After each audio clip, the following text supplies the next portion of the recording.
Pourquoi enseigner les échecs à l'école? Un seul leitmotiv, faire de nos élèves, de nos enfants, les élites de demain grâce à l'apprentissage par le jeu. Capablanca a été champion du monde. Qui mieux que vous peut assurer la formation des élèves de nos enfants? Doit-on faire confiance à nos dirigeants? Doit-on demander l'aide de l'éducation nationale? Vous et moi connaissons tous la réponse. Sans l'aide d'enseignants motivés, de parents engagés, du soutien des pôles enfance des mairies, des associations locales, de personnes dévouées corps et âme au service de nos chères têtes blondes, rien ne serait possible. Quelle formation et pourquoi? Ce qui suit a été fait par l'UCEP 93. Quelle formation? La pratique du jeu d'échecs au service de la réussite scolaire. Pourquoi les échecs et que peut apporter une telle pratique aux élèves? Je vous laisse lire ici tous les bénéfices qu'apporte le jeu d'échecs aux élèves.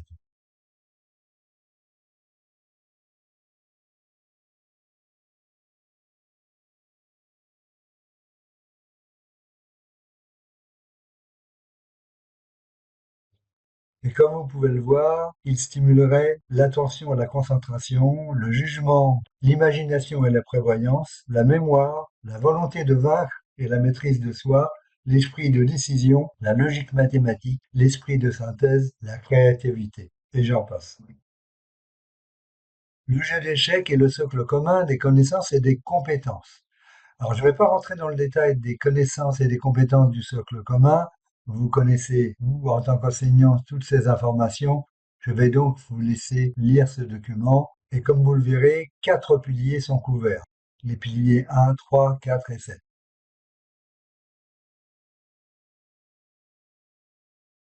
Alors, ce qui est intéressant, c'est que le jeu d'échecs est un facteur de réussite dans les apprentissages. En effet, le jeu d'échecs est un outil d'apprentissage ludique, un moyen efficace pour apprendre et développer la mémoire. Le jeu d'échecs est également un outil de remédiation, en particulier pour les élèves en difficulté. Et enfin, il inculque le respect de l'adversaire. Pour bon nombre d'élèves en difficulté, leur perception de l'enseignant est souvent associée à l'autorité et à la sanction. Avec les échecs, le maître devient un partenaire de jeu et une aide indispensable s'ils veulent progresser et gagner des... Mon approche à moi, Claude Saulnier.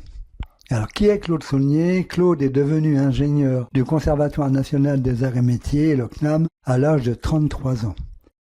Il a enseigné en entreprise pendant 4 ans les mathématiques statistiques en tant que Master Black Belt. Il a été responsable de la formation de plus de 1500 techniciens et ingénieurs de maintenance de matériel radiologique, scanners, IRM, vasculaire, mammographe, tube à rayon X et j'en passe, à General Electric pour l'Europe, l'Afrique et le Moyen-Orient. Dans ce cadre, il a reçu plusieurs distinctions durant sa carrière, voire à la page suivante. Il est titulaire du DAF 1, diplôme d'animateur de la Fédération française des échecs. Il enseigne les échecs dans les écoles et les collèges depuis 2011 et est actuellement inscrit au club d'échecs de Tremblay en France. Depuis 2023, il forme également les enseignants-enseignantes à enseigner les échecs dans les écoles. De plus, il donne des cours particuliers de mathématiques de la 6e à la terminale. C'est dire si Claude est passionné de formation. Voici son diplôme d'ingénieur du Conservatoire national des arts et métiers et des distinctions qu'il a reçues durant sa carrière. Alors, c'est dans ce contexte que je souhaite partager avec vous ce beau projet qui m'anime. Comment? Tout simplement en rendant les écoles autonomes à faible coût, en formant des enseignants volontaires, qui mieux qu'un enseignant à la pédagogie pour enseigner,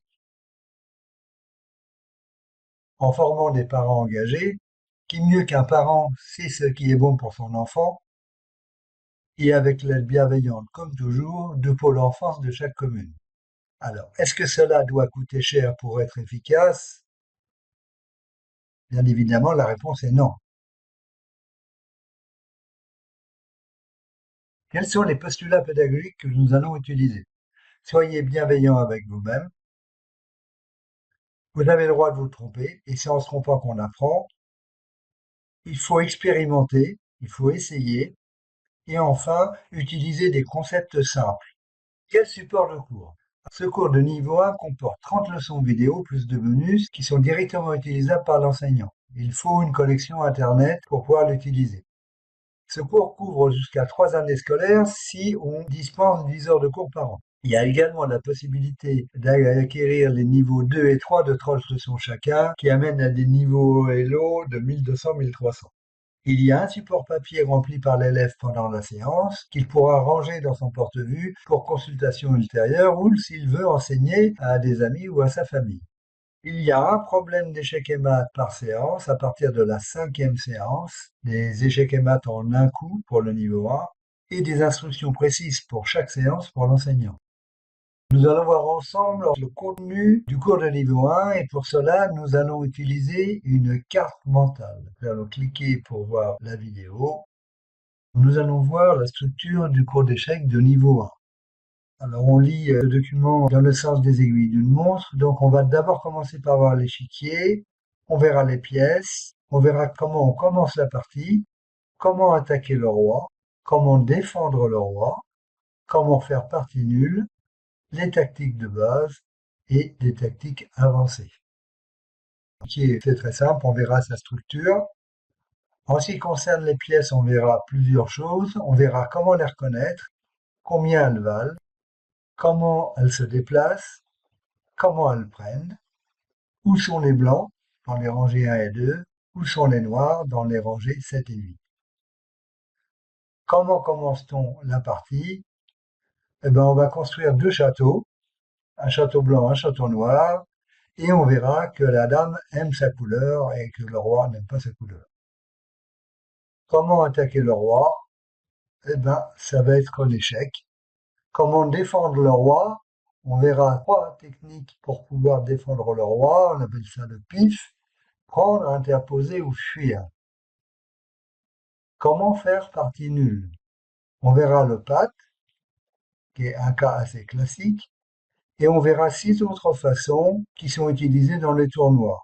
Ce sera juste pour information pour les enfants. Ils ne sont pas obligés de retenir toutes ces façons.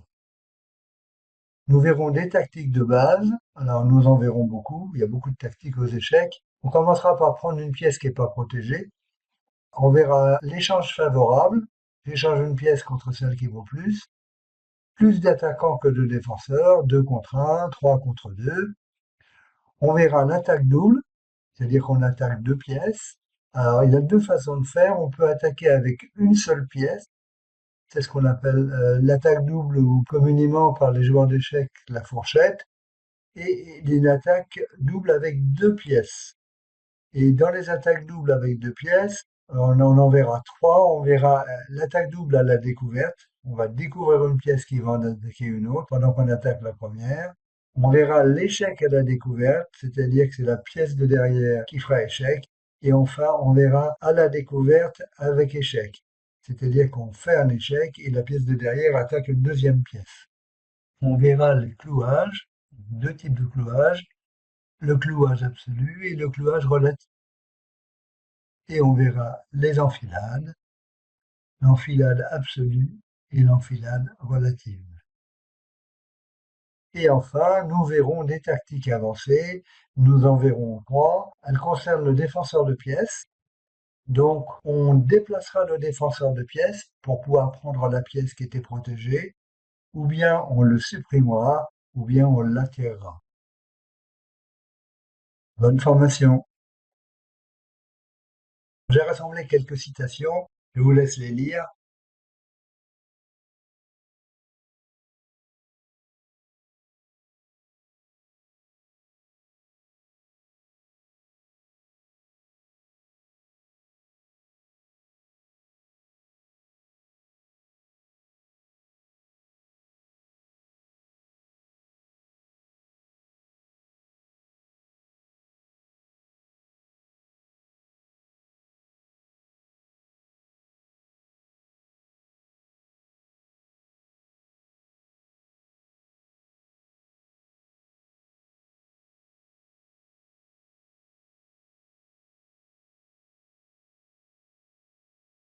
Merci de votre attention et surtout amusez-vous bien.